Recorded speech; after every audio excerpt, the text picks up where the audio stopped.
Lu pernah ngalamin gak?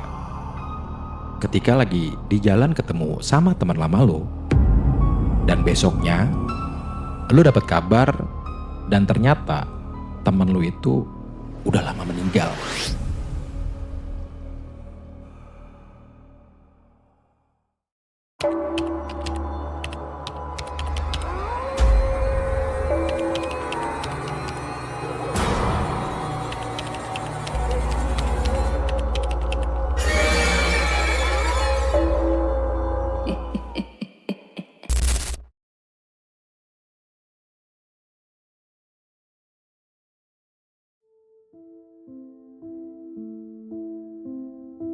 Assalamualaikum warahmatullahi wabarakatuh. Selamat datang di History's Channel. Tempat bercerita di mana ketika misteri menjadi teror. Halo teman-teman History's Channel. Apa kabar kalian hari ini? Semoga kalian dalam keadaan sehat dengan rezeki yang melimpah. Amin amin, ya robbal alamin. Seperti biasa, gue bakal nemenin kalian dalam sebuah kisah misteri. Dan pernah gak sih kalian ketemu teman lama, terus ngobrol-ngobrol seperti biasa gitu? Dan terus kalian nongkrong di tempat yang dulu sering kalian pernah datengin. Lalu belakangan kalian baru sadar tuh. Dan ternyata kalau teman lu itu seharusnya udah gak ada. Nah teman-teman, cerita ini mengisahkan seorang anak muda, sebut aja namanya Bayu ya. Nah Bayu ini baru aja pulang dari kota ke kampungnya. Dia belum sempat menata ulang ingatannya tentang kampung halamannya. Tapi tiba-tiba Bayu bertemu dengan Dani. Nah, Dani ini teman masa kecilnya Bayu. Yang pada malam itu, Dani mengajaknya duduk di warung kopi seperti waktu dulu kala. Tapi masalahnya teman-teman, pada malam itu juga, Dani sebenarnya sedang disemayamkan di rumahnya. Dan keesokan harinya, ia akan dimakamkan. Teman-teman, cerita kali ini bukan tentang hantu yang berteriak. Bukan tentang rumah angker yang tiba-tiba gelap. Tetapi, kisah ini adalah tentang hal-hal kecil yang sering kita abaikan. Simak ceritanya pelan-pelan dan ingat, tidak semua ajakan untuk singgah datang dari orang yang masih hidup. Penasaran kan ceritanya? Yuk, kita simak ceritanya.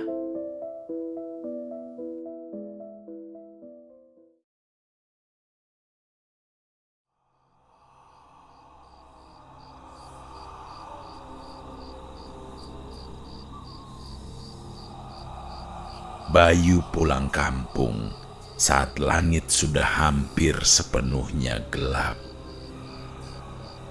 Sisa cahaya senja hanya meninggalkan garis jingga tipis di balik sawah, seperti luka lama yang belum benar-benar sembuh. Sudah hampir 5 tahun Bayu hidup di kota, bekerja, bertahan, dan perlahan lupa bagaimana rasanya malam di desa. Malam yang sunyinya bukan kosong, tapi penuh dengan suara-suara kecil yang sering diabaikan. Motor yang ia kendarai melambat saat memasuki jalan utama kampung.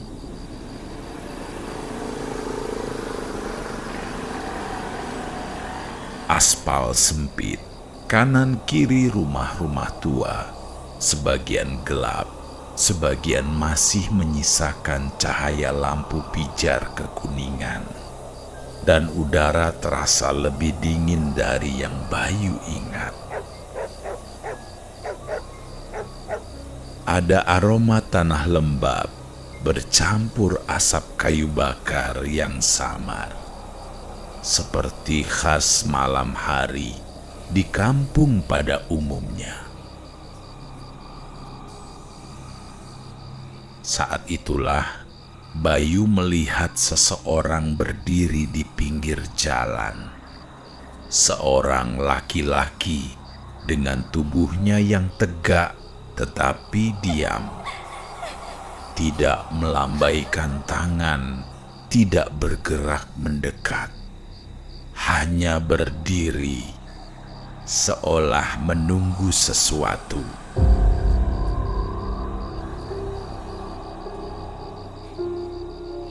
Lampu motor Bayu menyorot wajahnya sekilas, dan jantung Bayu langsung berdebar. Dan ternyata itu adalah Dani, teman masa kecilnya. Teman bermain, teman nongkrong di warung kopi sejak SMA.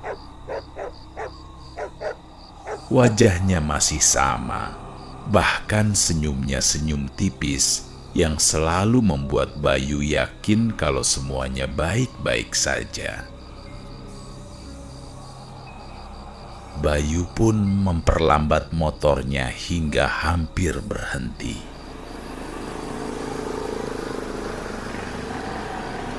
Di dalam hatinya hanya ada satu pertanyaan. Ngapain malam-malam Denny di sini?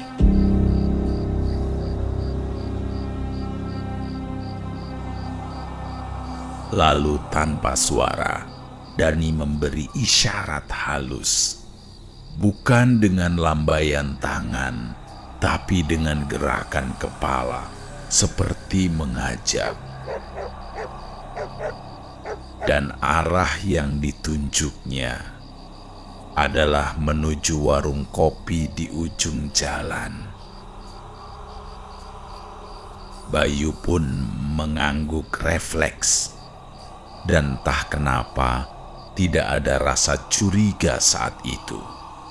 Yang ada hanya rasa hangat bertemu teman lama setelah bertahun-tahun tidak bertemu. Warung kopi itu masih berdiri di tempat yang sama.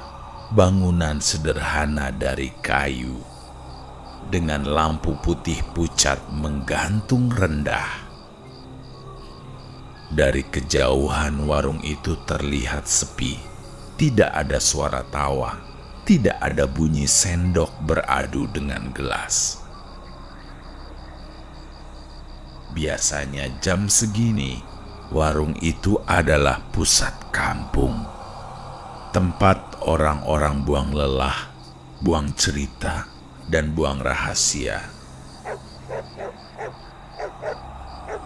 Lalu Bayu pun memarkir motornya, namun saat kakinya menapak tanah, hawa dingin langsung terasa naik dari telapak kaki, bukan dingin biasa, dingin yang terasa basah.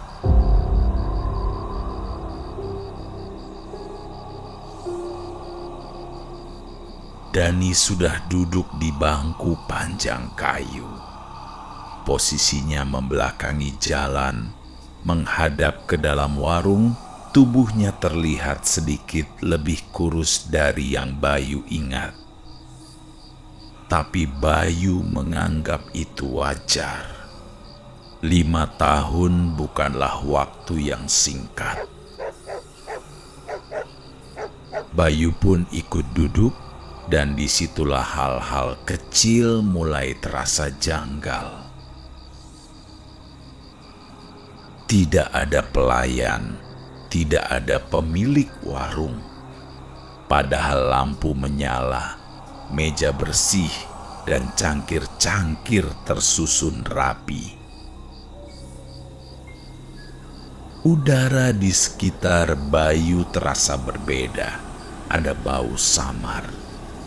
Bukan aroma kopi dan bukan pula rokok, tapi aroma bunga layu yang lembab. Aroma yang biasanya hanya ada di rumah duka.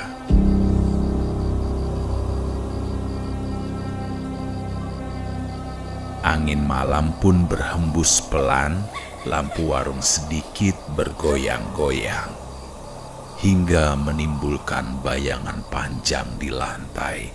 Bayangan itu bergerak, tapi tidak sepenuhnya mengikuti arah cahaya. Bayu mulai merasa tengkuknya terasa dingin, bukan karena angin, tapi karena merasakan seperti sedang diperhatikan. Kemudian Bayu melirik ke samping. Dani masih duduk di sana. Terdiam, tapi terlalu diam. Tidak ada gerakan tangan, tidak ada suara napas yang terdengar.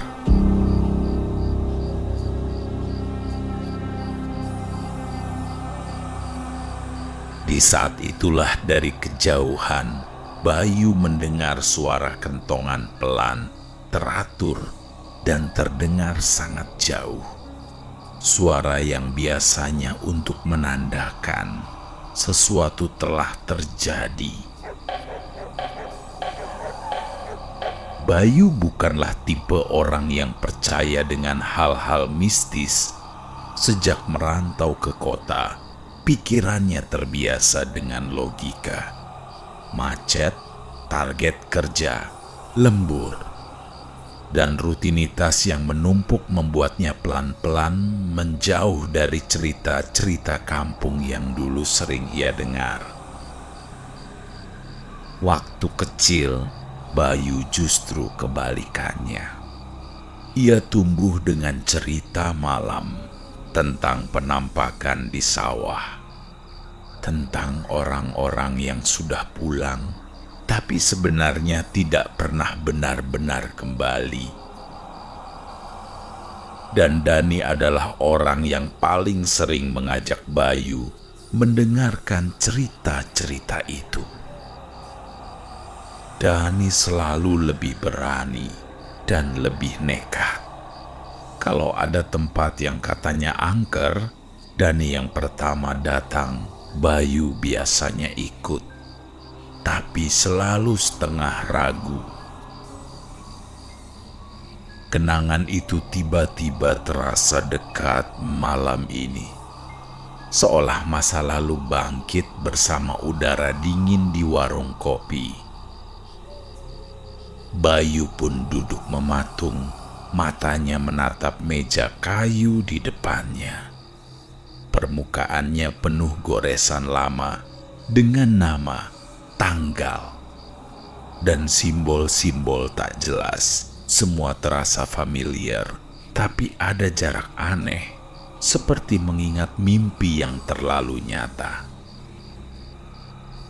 Aroma bunga tadi makin terasa, bukan menyengat, tapi konsisten, seperti seseorang yang baru saja lewat dengan membawa sisa-sisa kematian.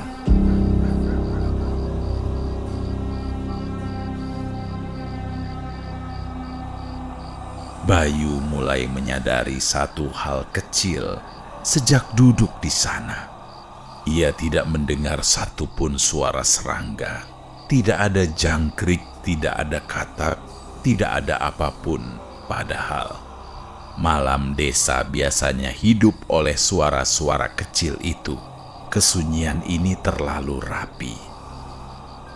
Bayu menoleh pelan ke arah Dani yang masih duduk di posisi yang sama. Punggungnya tegak, dengan kepalanya sedikit menunduk, seperti orang yang sedang menunggu waktu tertentu.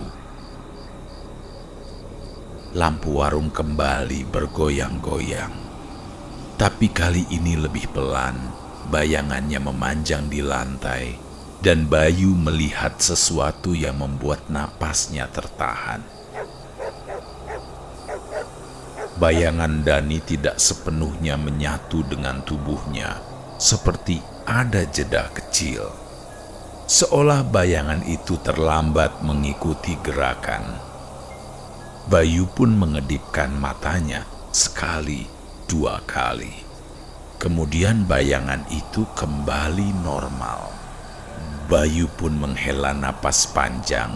Mungkin dia lelah, atau mungkin perjalanan jauh membuat pikirannya menjadi kacau. Namun, tubuhnya tidak bisa berbohong. Tengkuknya semakin dingin, bulu kuduknya berdiri tanpa sebab yang jelas. Dan ada perasaan aneh, seperti ada seseorang berdiri tepat di belakangnya.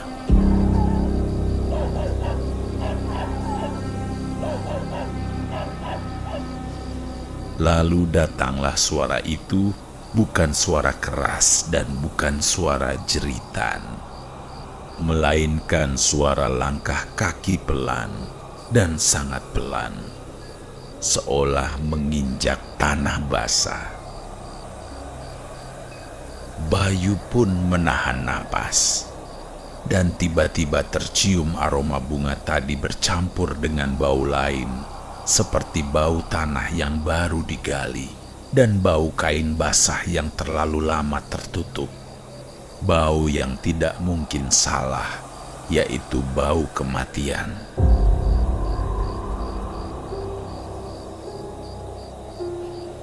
Dan di kejauhan, suara kentongan kembali terdengar. Kali ini lebih dekat, lebih jelas. Iramanya pelan yang biasa digunakan saat ada warga yang meninggal dunia. Bayu pun mulai mengingat sesuatu, yaitu sore tadi sebelum berangkat dari kota. Ibunya sempat menelponnya dengan suaranya terdengar berat, seperti menahan sesuatu. Dan Bayu tidak terlalu memperhatikan, karena ia terlalu fokus pada rasa rindu dengan kampung halamannya. Dan sekarang semua potongan itu mulai menyatu.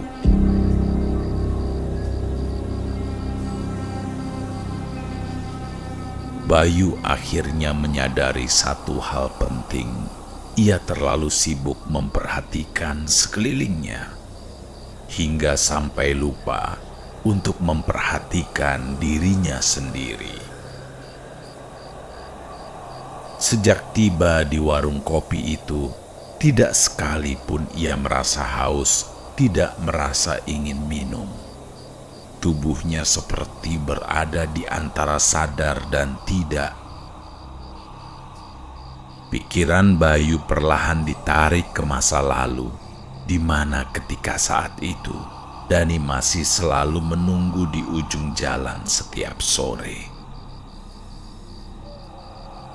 Waktu itu, Dani sering mengajak Bayu duduk di tempat yang sama, warung kopi yang sama, dan di jam yang hampir sama.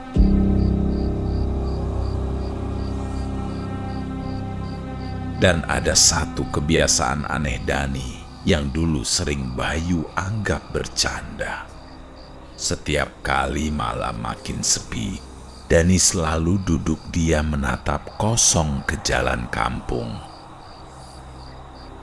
Dani sering berkata, malam hari adalah waktu di mana orang-orang yang belum siap pergi masih boleh singgah sebentar. Bayu dulu tertawa mendengarnya, tapi sekarang ingatan itu terasa seperti peringatan yang datang terlambat.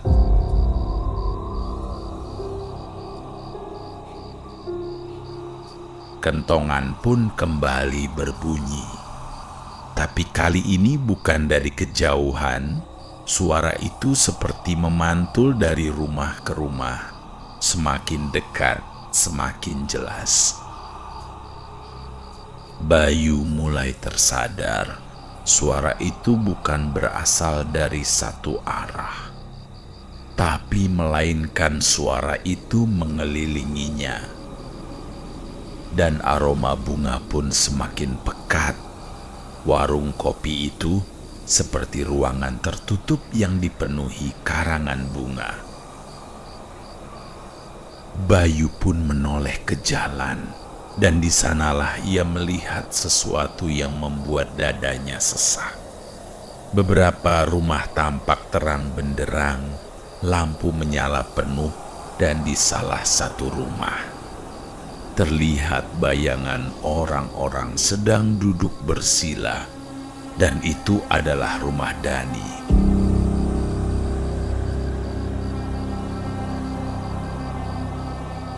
Lalu Bayu pun menelan ludah. Baru saat itulah ingatan sore tadi benar-benar kembali. Saat ibunya telepon, kalimatnya yang terpotong oleh kesibukan Bayu sendiri. Tentang kabar duka, tentang seseorang yang pergi terlalu cepat. Bayu pun menoleh ke samping, Dani masih ada di sebelahnya tanpa bergerak sedikit pun. Sekarang Bayu berani melihat lebih jelas. Wajah Dani terlihat pucat. Bukan pucat seperti orang sakit, tetapi pucat seperti cahaya bulan yang tertutup awan. Matanya menatap lurus ke depan, tidak berkedip dan juga tidak bergerak. Lampu warung pun tiba-tiba redup, lalu terang kembali. Dan setiap kali lampu meredup, bau tanah basah semakin kuat. Bayu pun mendengar suara lain, bukan kentongan tapi seperti suara kain yang bergesekan. Seperti kain kafan yang tertiup angin, padahal udara di warung itu nyaris tidak bergerak. Di sudut penglihatannya, Bayu melihat sesuatu bergerak. Bukan Dani tapi bayangan hitam yang melintas cepat di belakang warung. Bayu pun ingin menoleh. Tapi tubuhnya kaku seperti patung, jantungnya berdetak keras. Dan di saat itulah aroma bunga mendadak bercampur dengan bau kapur barus. Bayu tahu bau itu, yaitu bau yang hanya muncul di satu kondisi di mana seseorang sudah terbujur kaku.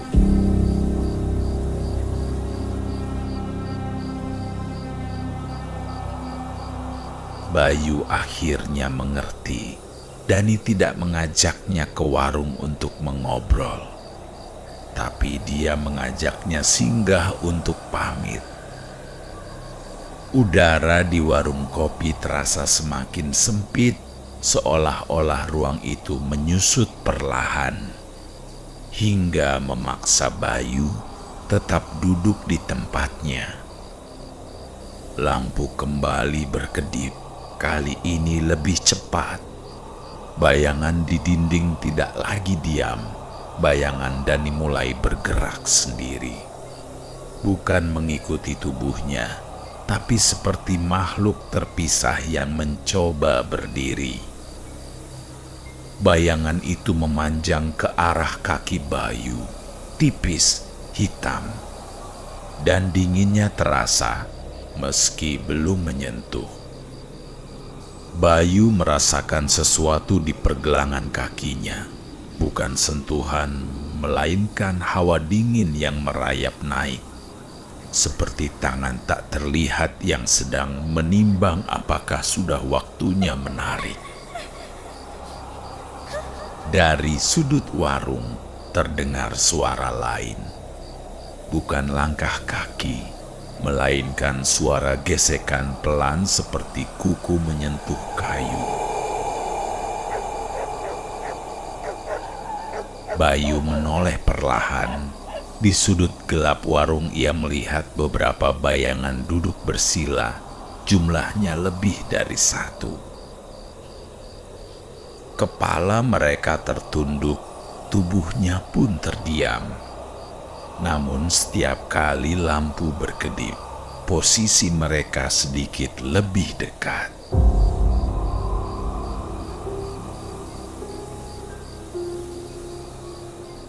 Bayu tahu sosok-sosok itu mereka bukan arwah penasaran. Mereka adalah penunggu malam, pengantar yang hanya muncul saat seseorang belum sepenuhnya pergi.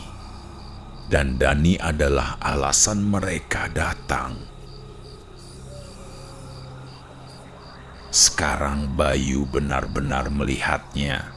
Kulit Dani tidak lagi terlihat utuh.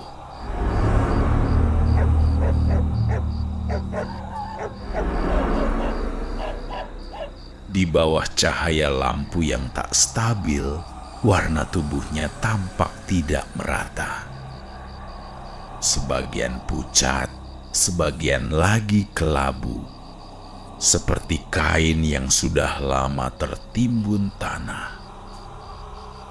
Leher Dani tampak kaku, sedikit miring ke satu sisi, seperti posisi yang tidak alami. Bayu merasakan dingin menjalar hingga ke tulang, bukan hanya karena apa yang ia lihat, tapi karena apa yang ia rasakan. Dani tidak marah, tidak mengancam. Yang Bayu rasakan adalah kesedihan yang berat. Kesedihan seseorang yang belum selesai.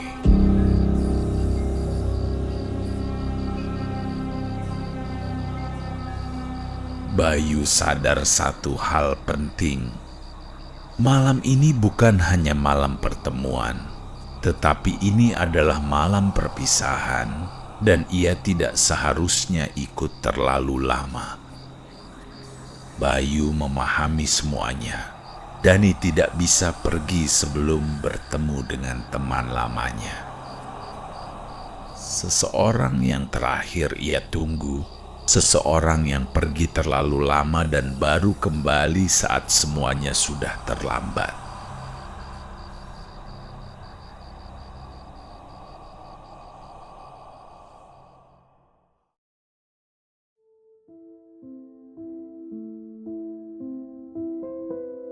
Teman-teman, kadang yang datang menemui kita bukan untuk menakuti, tetapi untuk memastikan bahwa mereka pernah berarti, bahwa mereka pernah hidup di ingatan kita.